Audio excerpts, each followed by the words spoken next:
Order! Order! You are an incorrigible delinquent at times. Behave yourself, man!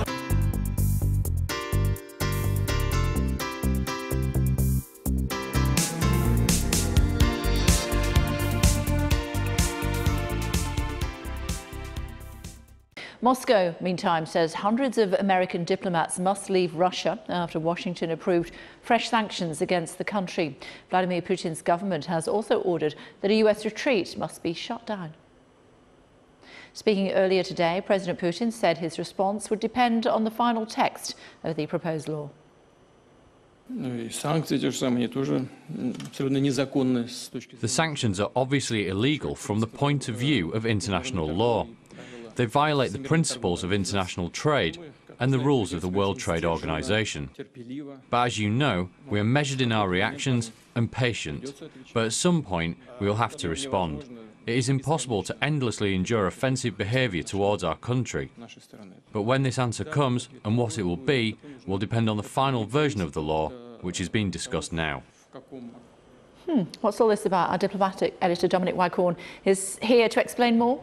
Well, I think it's a sign of even these antics that we've seen in the White House of a very dysfunctional White House are amusing from the outside. It's a sign how it's potentially very worrying for all of us. Why should we care about what's happening in the White House? Well, partly because it is what's spinning off out of that are things like this escalating diplomatic row between Russia and America. So the background to this, of course, is that you have this paradox. The Russian leader and the American leader never really seemed close. Putin and Trump just seem to be engaged in sort of mutual love fest, as we saw in Hamburg, their first meeting there. They're pretty close, they admire each other, while relations between the two countries seem to be going from bad to worse.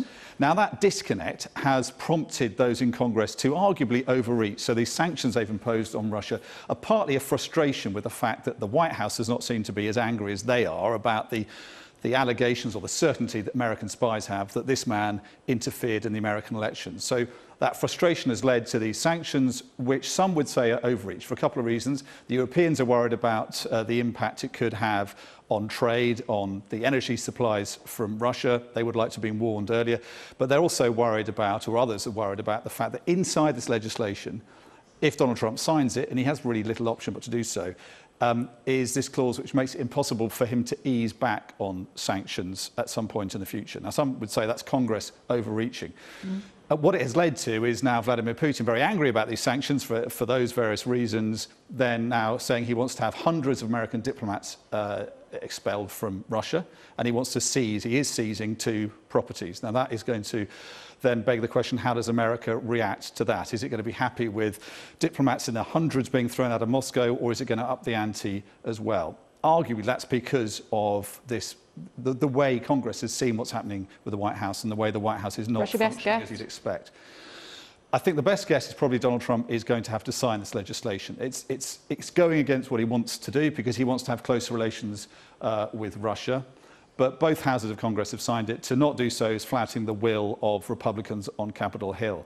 But it adds to his frustration because now he has Congress thwarting his ambitions in terms of foreign policy objectives at the same time, on the same night actually, as thwarting his domestic policy agenda over Obamacare, at the same time as open warfare between aides at senior levels of the White House. So it makes him frustrated.